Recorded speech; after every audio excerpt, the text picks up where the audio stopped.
Yesterday, we left off in our Wonderful Day in the Lord broadcast in Revelation chapter 8, and the trumpet judgments in the tribulation period just about ready to be sounded.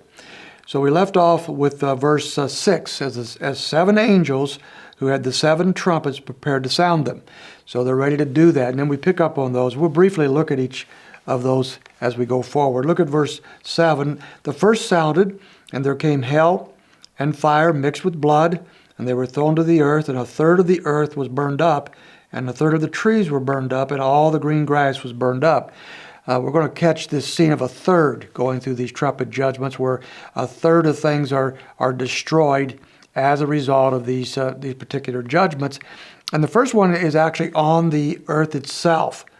And we find that the earth itself, is a third of it is burned up with trees and vegetation and so forth. So although the sin factor, the corruption of sin is the responsibility of human beings. Human beings are the cause of the corruption of sin on the earth. When Adam and Eve failed, when they sinned in the garden, as a result of that, they are now, we have the corruption that is on not only humanity, but on all of creation.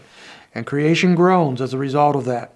And now they're caught up, the creation itself is caught up in the collateral damage that is going on as God brings judgment on the earth. So a third of these things are burned up. In verse 8, we have the second angel sounded, and something like a great mountain burning with fire was thrown into the sea.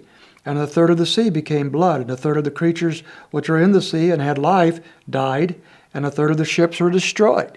So we have now a judgment on the oceans themselves. And so we have not only the oceans being affected, but all the things that are in the ocean, so that a third of them died. Could you imagine the pollution and the stench and the awfulness of having a third of the creatures in the sea die? The third angel in verse 10 sounded, and a great star fell from heaven, burning like a torch, and it fell on a third of the rivers and on the springs of the rivers. So the fresh water supply now is being affected by this third judgment. Verse 11 goes on to say, and the name of the star is called Wormwood, and a third of the waters became wormwood, and many men died from the waters because they were made bitter. Wormwood means bitterness.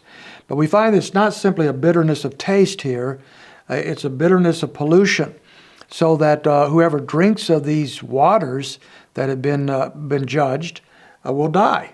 And so we find people dying of drinking of this polluted waters. In verse 12, we have the fourth angel sounding, and a third of the sun and a third of the moon and a third of the stars were struck, so that a third of them would be darkened, and the day would not shine for a third of it, and the night in the same way. So now we have the atmosphere, the stars, the sun, the moon being affected. And the effect here is the darkening of these things. Now, exactly what that looks like or how it takes place, we're not told. But there is a diminishing of light at this time. Whether it's a timetable, like a third of the day is dark, like an eclipse, or whether it's simply a diminishing of the light of the sun and the moon and so forth, we're not really told. But we know there's a diminishment here of some sort, and a third of this light is turned to darkness at this period of time. So we all know what it's like to live in a perpetual haze or a dark period of time. Here in Illinois, we experience quite a bit of that in the wintertime especially, and it's depressing, it's difficult to live with. This would be far more intense than that as people live in this utter darkness. We think back to the plagues in Egypt. Some of these plagues are kind of similar, kind of overlapping, and one of the plagues there was darkness, and darkness that it just overwhelms, and that's probably what's going on here. Verse 13, and then I looked, and I heard an eagle flying in mid-heaven, saying with a loud voice, Woe, woe, woe to those who dwell on the earth, because of the remaining blast of the trumpets of the 3 angels who are about to sound. So now we're not quite ready for the next trumpet judgment yet, the 5th one, but we have as a prelude to that, and he pronounces 3 woes back to back, in essence saying the next ones coming are going to be much more difficult, much more intense, much uglier than the ones prior. Get ready for it, it's coming, and these woes are coming.